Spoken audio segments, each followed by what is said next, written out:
एक समय की बात है। महात्मा बुद्ध अपनी तपस्या में लीन थे। उन्हें तपस्या में बैठे हुए कई दिन बीत चुके थे। तभी एक शिकारी उस रास्ते जा रहा था। उस शिकारी ने महात्मा बुद्ध को पहचान लिया। शिकारी ने महात्मा बुद्ध के बारे में बहुत बढ़ाई सुनी थी, किंतु वह महात्मा बुद्ध की बढ़ाई से संतुष्ट नहीं था। उसने परीक्षा लेने के लिए सोचा।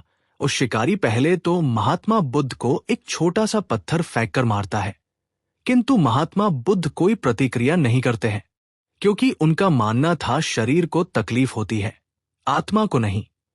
अतः शिकारी द्वारा फेंके गए पत्थर के कारण शरीर को कष्ट हुआ, किंतु आत्मा को नहीं।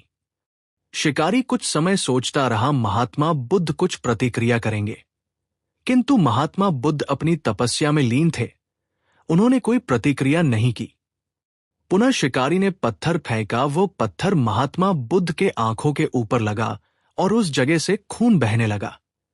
महात्मा बुद्ध को आभास हुआ उनके शरीर से रक्त बह रही है, किंतु वो फिर भी अपनी तपस्या से नहीं उठे। शिकारी को गुस्सा आया और उसने पुनः एक पत्थर और महात्मा बुद्ध की ओर फेंका। महात्मा बुद्ध के शरीर से अब खून अधिक बहने लगी।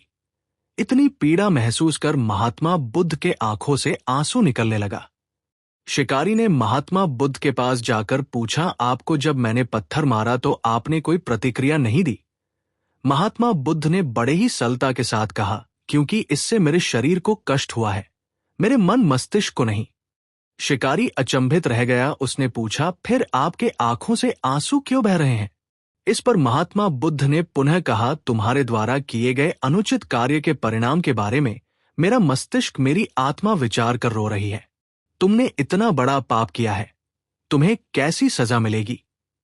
बुद्ध की बातों को सुनकर शिकारी महात्मा बुद्ध के चरणों में नतमस्तक हुआ और उनसे क्षमा याचना की। महात्मा बुद्ध क्षमाशील व्यक्ति थे। उन्होंने तुरंत शिकारी को क्षमा कर दिया और अपना आशीर्वाद दिया। वो शिकारी महात्मा बुद्ध का आशीर्वाद पाकर एक महान व्यक्ति और साधक के रूप में जीवन व्यतीत करने लगा।